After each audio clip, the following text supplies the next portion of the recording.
बोलो सियावर रामचंद्र की जय।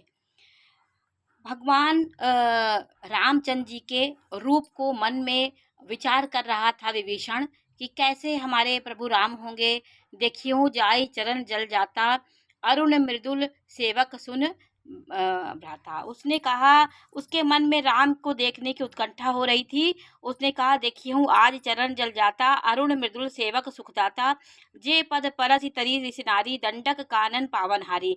वो सोच रहे थे कि किस प्रकार हमारे प्रभु की कल्पना कर रहे थे। मैं जाकर भगवान के कोमल और लाल वर्ण के सुंदर चरण कमलों के दर्शन करूंगा, जो सेवकों को सुख देने वाले, जिन चरणों का स्पर्श पाकर ऋषि पत्नी अहिल्या तर गईं, और दंडक वन को पवित्र करने वाले भगवान श्री रामचंद्र जी का मैं दर्शन करूंगा।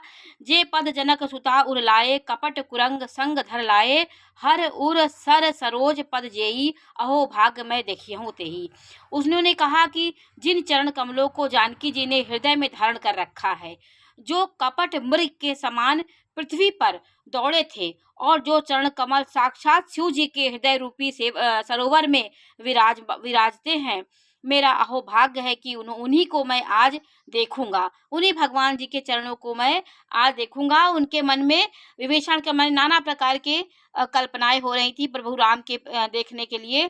जिन पायन के पादुकनी भरत रहे मन लाई, ते पद आज विलोकियहूँ इन नैनई अब आई।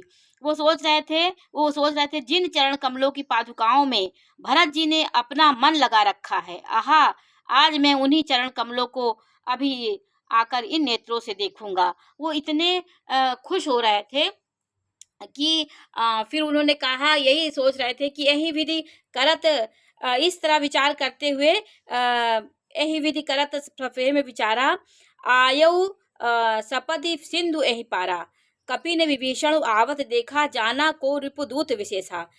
वो इस तरह विचार करते करते समुद्र के तट पे आ गए, जहाँ पे श्री रामचंद्र जी लोग थे। इस प्रकार प्रेम सहित विचार करते हुए शीघ्र ही समुद्र के तट पर जिधर श्री रामचंद्र जी की सेना थी आ गए।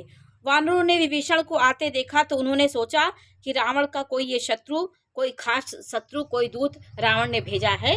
वो उन लोगों के मन में कल्पनाएं हो रही थी।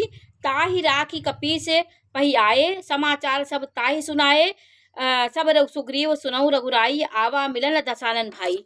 तो सब वही विचार कर रहे थे कि सुग्रीव ने कहा कि श्री रामचंद्र जी के पास जाकर उन्होंने कहा कि हे रघुनाथ जी, सुनिए रावण का भाई आपसे मिलने आया है।